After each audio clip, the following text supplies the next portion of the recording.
I save 70,000 a year, have been doing for the past 7 years. In my Guardian policy, the initial death benefit was $4 million.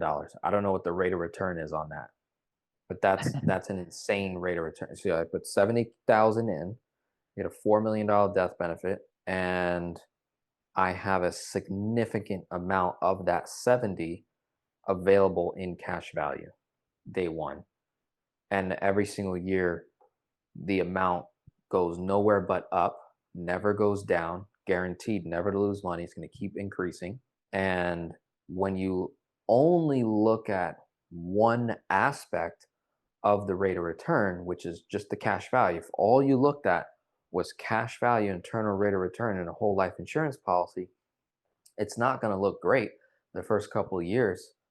But you look at the net internal rate of return inside of a whole life after year 7 and onward, we're starting to flirt in the threes, in the fours, in the high fours, even the fives.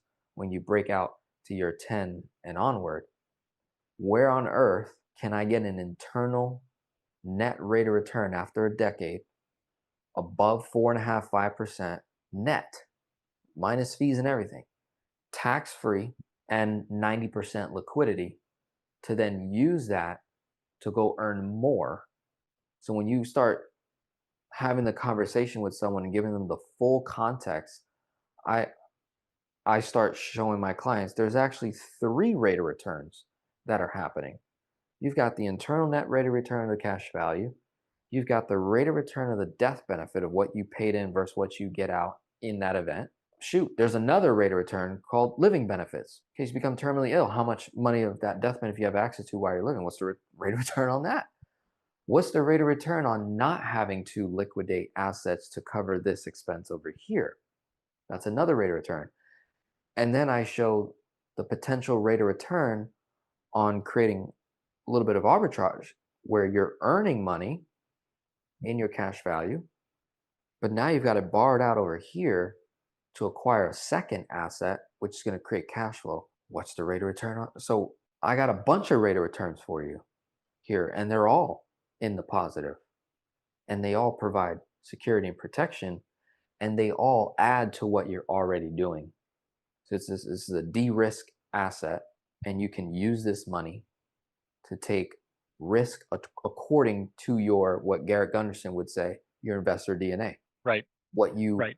what you know and understand most, right? I like to say when it comes to risk, I only take risk with God, because I'm like, I'm partnering up with someone that operates outside of space, time, and matter, who has my best interest in mind, who knows me best, so knows my investor DNA because he designed it. And so I partner with him on it. I go do the thing. And if I do it in his name for his glory, guess what? I cannot fail.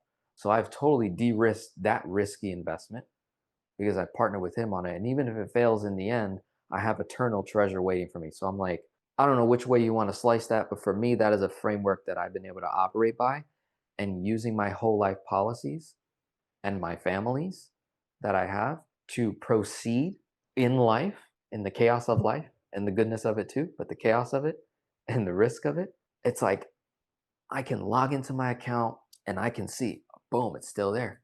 It's still there. Oh wow, it's growing.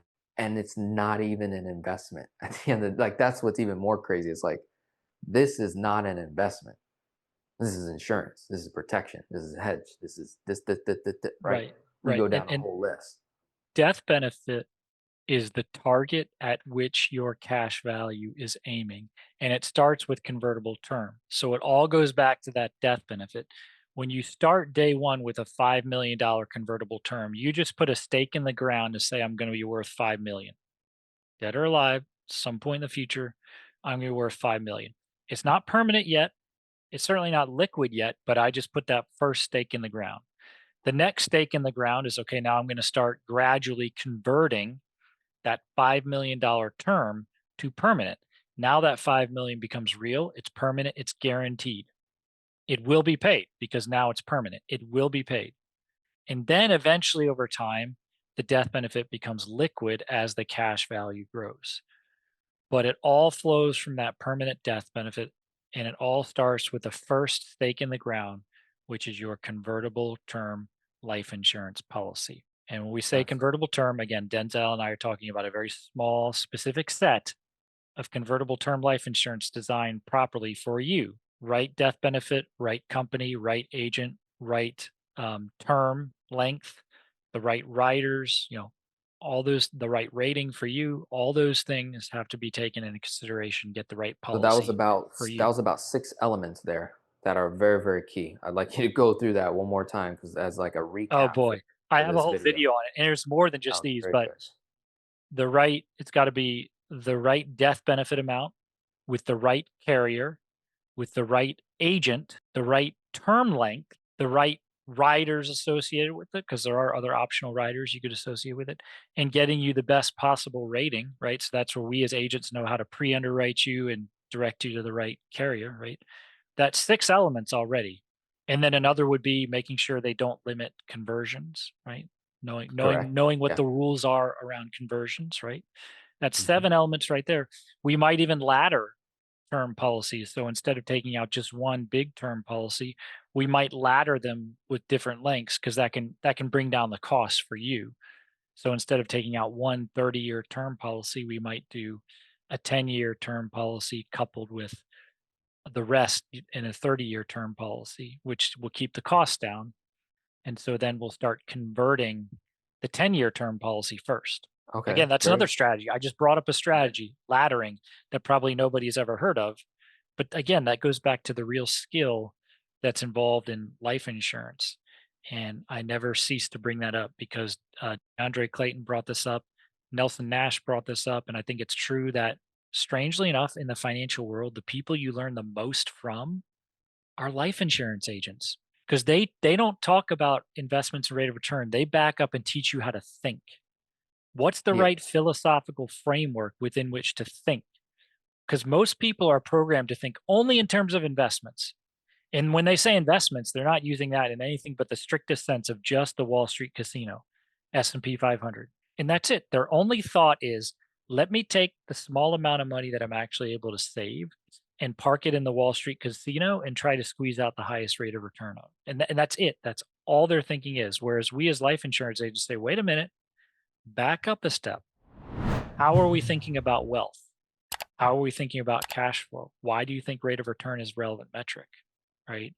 There's 60,000 things that happen first in your financial life before you even get to investing. So let's think about it the right way. Once you have the right framework, then you will see how whole life insurance and convertible term is a foundational asset. And yes, we'll get to investing. And if you want to invest, that's fine.